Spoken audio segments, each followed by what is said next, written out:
میرے دوستو، یہ ایمان کا تقاضا ہے، یہ ایمان کی غیرت کا تقاضا ہے کہ اللہ پاک کی نافرمانی ہو، نبی کریم صلی اللہ علیہ وسلم کے طریقے کی خلاف ورزی ہو، ہم پریشان ہو جائیں، ہم بے قرار ہو جائیں، یا تو اس درجے کی بے قراری ہو کہ اگلے کو ہم بدل ڈالیں، اگلے پہ ہم ایسی محنت اور کوشش کریں کہ اگلا بالکل ہی بدل جائے۔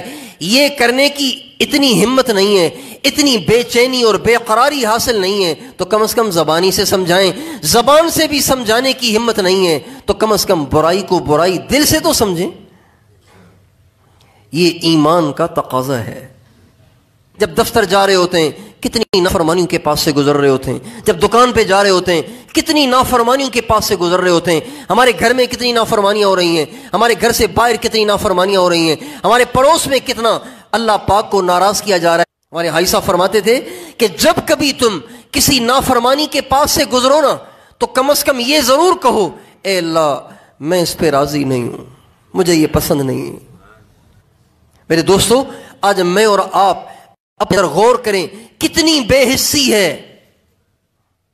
اس کے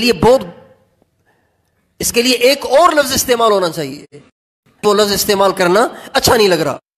یہ ایمان کی غیرت کا تقاضا ہے کہ اللہ پاک کی نافرمانی کو ہوتا دیکھیں ہم بے قرار ہو جائیں، ہم اس کو دل سے ناگوار سمجھیں کہ یہ غلط ہو رہا ہے۔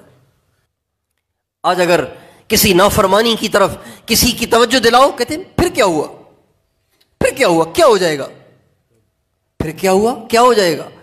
یہی بے حسی ہے اور یہی بے ایمانی کی علامت ہے۔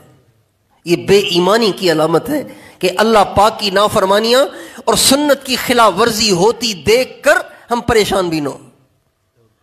ہمارے نبی کا ارشاد ہے، والذی نفس محمد بیدہ، قسم ہے اس ذات کی جس کے قبضے میں محمد کی جان ہے، لتأمرن بالمعروف ولتنہون عن المنکر او لیسلطن اللہ علیکم شرارکم فیدعو خیارکم فلا یستجاب لکم۔ آپ نے فرمایا قسم ہے اس ذات کی جس کے قبضے میں میری محمد کی جان ہے، تم ضرور بضرور لوگوں کو نیکی کی بات کرو، لوگوں کو نیکی کی نصیحت کرو، اگر وہ برائی میں مبتلا ہیں ان کو برائی سے ضرور بضرور روکو۔